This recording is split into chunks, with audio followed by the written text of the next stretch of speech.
Hello दोस्तों, स्वागत है मेरे व्लॉग पर। तो भाई आज मैं ना एक नए टॉपिक डकार से आ रही है भाई।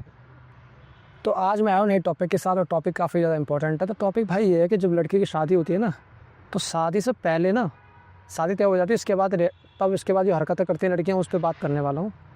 और तो आज डिटेल में बात करूँगा भाई, ठीक है। तो भाई होता ये है कि जब लड़की की शादी तय हो जाती है ना, तो लड़की फिर करती है लड़के से बात पूरे दिन दिन रात रात शादी से पहले, ठीक है। तय हो गई, जैसे मान लो शादी तय हो गई है, एंगेजमेंट हो गई, बात करना स्टार्ट करेगी, तो फिर वो एक एक घर की ना एक एक चीज़ बताएगी, अपनी पर्सनल चीज़, फादर क्या करते हैं, ब्रदर क्या करता है, पूरे घर की डिटेल वहाँ सारी इन्फॉर्मेशन भेजेगी, ठीक है। जबकि अभी वो शादी के टाइम भी नहीं हुआ है, 2-4 साल एक होता पता चले, ठीक है, बट स्लोली स्लोली पता चलना चाहिए कि हम फैमिली रह रहे थे। तुम सारी चीज़ें अपनी प्राइवेसी सारी निकाल के फेंक रही हो वहाँ पे, लड़के को सब बता रही हो, ठीक है। लड़की के घर वालों को पता चल रही है ये चीज़ें कैसे कैसे। इसमें रिश्ते टूटते भी हैं, ठीक है। और फिर उन्हें भी समझ में भी आता तुम किस तरह के हो। फिर उस हिसाब से वो जैसे आदमी अगर तुम्हें समझ ले ना, फिर वो गेम अपने फिर तुम्हारे हिसाब से चलेगा। जैसे मुझे पता चलेगा कि तुम्हारी डिसलाइक लाइक क्या है, तो उस हिसाब से फिर मैं गेम स्टार्ट कर सकता हूँ, ठीक है। तो ये अपनी चीज़ बताए थे कि भाई हमें ये पसंद है, ये सारी चीज़ बताते हैं। और लड़की क्या करेगी, अपनी माँ से जिद करेगी कि मुझे ये सामान चाहिए, मैं ये ले जाऊँगी, वो ले जाऊँगी, अब मेरे को भी चाहिए। जैसे वो ले गई थी, उसकी शादी में किया था उनके मम्मी पापा ने, वैसे ही मुझे चाहिए, मुझे भी अलमारी बड़ी चाहिए, मुझे भी बड़ा बेड चाहिए, है ना। तो ये सारी बातें बोलते हैं कि ये सब चीज़ चाहिए मुझे। तो इन्हें अब फैमिली वालों पे भाई प्रेशर होता है। फैमिली वाले कहते हैं भाई हम पहले ये शादी करा, हमारी और भी लड़कियां, उन्हें भी देखना। नहीं नहीं, मुझे मतलब नहीं है, तुम देखना, पर हमारे में पैसा खर्च करो। तो लड़कियों को ना थोड़ी अकल नहीं होती है। अब तुम्हें बता दो लड़कियाँ गलती क्या करनी है।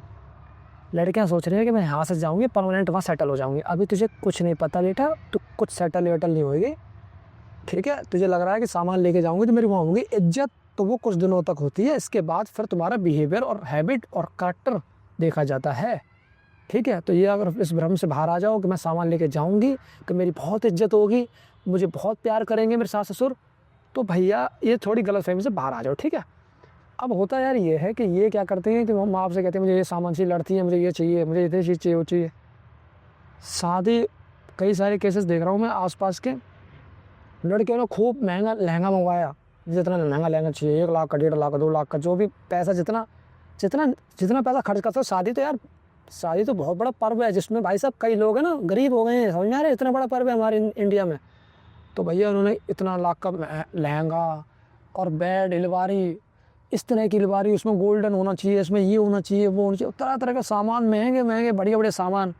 और शादी होने के बाद क्या हुआ, पति के साथ 6 महीने में लड़ाई झगड़ा स्टार्ट हो गया, अपने घर आ गई, कोर्ट केस शुरू हो गए, वो सामान तुम्हारा पड़ा पड़ा सड़ रहा है, ये हो रहा है, ठीक है।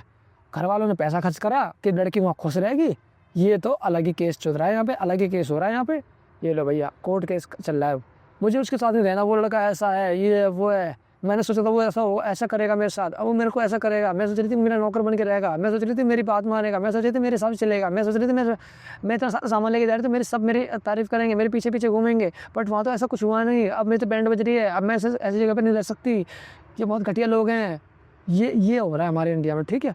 तो भाई लड़कियां जो पागल हो रही है ना शादी के लिए, इतना पैसा खर्च करके, इतना घर वालों की वाट लगा के, कम पैसा खर्च कराओ, शादी है, ये नहीं कि वहाँ जाके पूरा ज़िंदगी भर की कमाई निचोड़ दो, ठीक है।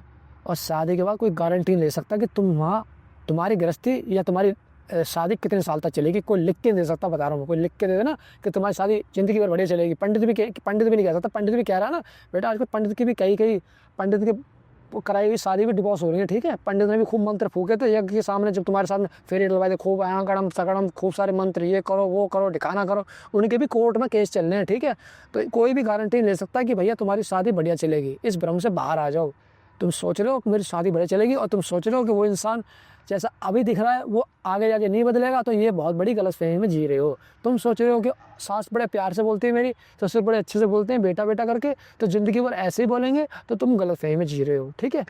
तुम्हें लग रहा है कि मैं वहाँ पे काम नहीं करूँगी, नौकरानी रख लूँगी, ऐसे काम चल जाएगा, ठीक है। जो तुम सोच रहे हो ना, जो तुमने दुनिया बना रखी है अपने दिमाग में, उससे थोड़ा बाहर आओ और रियलिटी में आओ।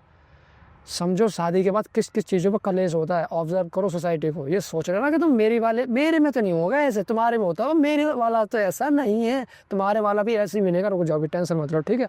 हर बंदा एक जैसा होता है, हर बंदे की सोच लगभग सिमिलर होती है, ठीक है। और मतलब मेजोरिटी में यही कह सकता हूँ मैं, ठीक है। मान लो 80-90% लोग एक जैसी हरकत करते हैं, ठीक है। 10% होते हैं जो समझते होंगे, ठीक है। इतना इतना ज़्यादा वो नहीं होता। तो भाई मैं यही कह रहा हूँ कि अगर तुम शादी में पैसा खर्च कर रहे हो ना, तो थोड़ा सोच समझ के पैसा खर्च करो। लड़के वाले से भी कहूँगा और लड़की वाले से कहूँगा, फालतू के अगड़म सगड़म दिखावटी लोगों को दुनिया को दिखाने के चक्कर में ना बर्बाद हो जाओगे। सही बता रहा हूँ। पहले शादी में बर्बाद हो गए, खुशी खुशी में बर्बाद हो गए, फिर जब कोर्ट केस चलेंगे फिर दुखी होकर बर्बाद हो गए, ठीक है। तो ये तो चल रहा है दबा के। एक बार शादी करी, जो पैसा खुशी खुशी में तुम नोट बुड़ाए थे वहाँ, और इसका गृहस्थी नहीं चली, फिर तुम्हें और दुख हो गया। शादी में इतना पैसा खर्च करा और गृहस्थी भी नहीं चली और शादी भी नहीं चली, और उसके कोर्ट कचहरी में वहाँ जाके पैसे देते फिर रहे हो, खर्चा मांग रही है, ये मांग रही है, और उसके बाद कह रहे हो कि समझौता कर रही है 10 लाख में 20 लाख में, वो अलग दो। तो तुम देख लो भाई तुम्हें शादी करनी है या नहीं। शादी के बाद लड़ाई झगड़ा होता है, डिवोर्स केस ठोक देती लड़कियाँ बहुत तेज, और घर वाले बढ़ चढ़ के एकदम साथ दे रहे हैं, हम तुम्हारे साथ हैं बेटा, टेंशन मत लो, पैसे मिलेंगे ना इसलिए हम तुम्हारे साथ हैं, टेंशन मत लो। 20 लाख यहाँ से ऐठेंगे, 20 लाख वहाँ से ऐठेंगे, 20 लाख वहाँ से, करोड़पति बन जाएंगे 4-5 साल में यार। टेंशन क्या है, क्या जरूरत है कमाने की भाई, क्या जरूरत है। शादी के बाद दहेज का कानून लगा के लोगों को भिखमंगा बनाना है भाई, और खुद करोड़पति बनना है। समझ में आ रही है ना। इसका फ़ायदा लड़की वाले खूब दबा के उठा रहे हैं। अगर भैया तुम किस भ्रम में रह रहे हो कि मेरी वाली ऐसी नहीं है, मेरे घर वाले ऐसे नहीं है, जब स्थितियाँ, जब लड़ाई झगड़ा होता है ना, तो कोर्ट कचहरी सब होती चली जाती है, कोई समझता नहीं है भैया। वहाँ तो फिर अपनी इतनी चलाते हैं, ईगो पे आते हैं, हम कैसे छोटे हो जाएं, हम ये दहेज का उछेड़ेंगे, हम मारपीट के उछेड़ेंगे, हम खर्चे कर लेंगे, हम ये करेंगे वो करेंगे, अगड़म सगड़म सबके नाम लिखवा दिए घर वालों के, तुम सबको इस तेजी मरवा देंगे हम।